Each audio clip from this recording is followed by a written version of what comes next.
Part 3 of genuine recommendations for Nykaa Pink Friday sale. Smelling good is very important to me and I get a lot of compliments, especially with this product. This is my 4th bottle, by the way. I also carry the mini version in my bags. It's very long lasting. This is Maybelline Fit Me Loose Powder. This particular product right here is a game changer if you have large pores, if you have something like if you need that blurry effect around your eyes or around your face and like anywhere, then this is the product. Yeah. Also, this is the 3rd one. I've repurchased it again and again. Highlighters are very important to me. As you can see, I have this highlighter right now. This is the product that I've applied and just look at it. It is so good, affordable. I cannot believe Mars is giving this product in this price. If you have oily skin, then this concealer is for you. It is from K Beauty. I love their concealers. The formulation, the shade range is absolutely amazing. I use it in summers, especially the Face Shop face wash. I really think this is a very good product for the oily skin type people, and it actually takes off the makeup as well, so do kaam ek mein ho jate hai. The other substitute, if I don't have that one with me, then I use this glycolic face wash from L'Oreal. This also takes off the makeup, but not fully,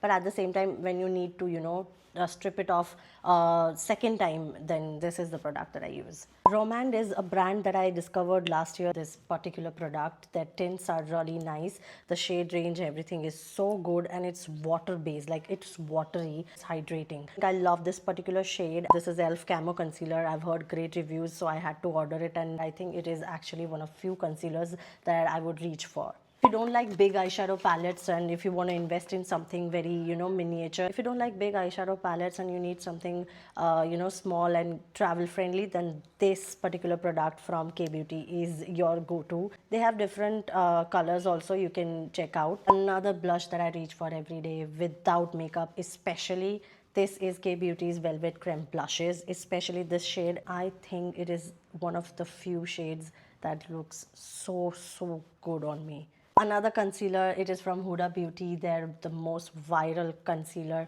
It's a little drying for me, but I think the shade range and the coverage is really nice. I've applied it today. Winter is here and I need something hydrating in my scalp, so this is the product that I go for. I'm already on my 3rd bottle. This is the only eyeliner that I trust. I still use this after 10 years. This is L18 eyeliner. It's a liquid eyeliner in black. I need this kind of matteness, and this gives that. Yeah. Another concealer, it is from Makeup Revolution. I use this as a highlighting concealer. I just love the formulation. It's not at all drying. That is the best part about it. I have used it today as a highlighting shade. Thank you for watching. Comment down for all the links.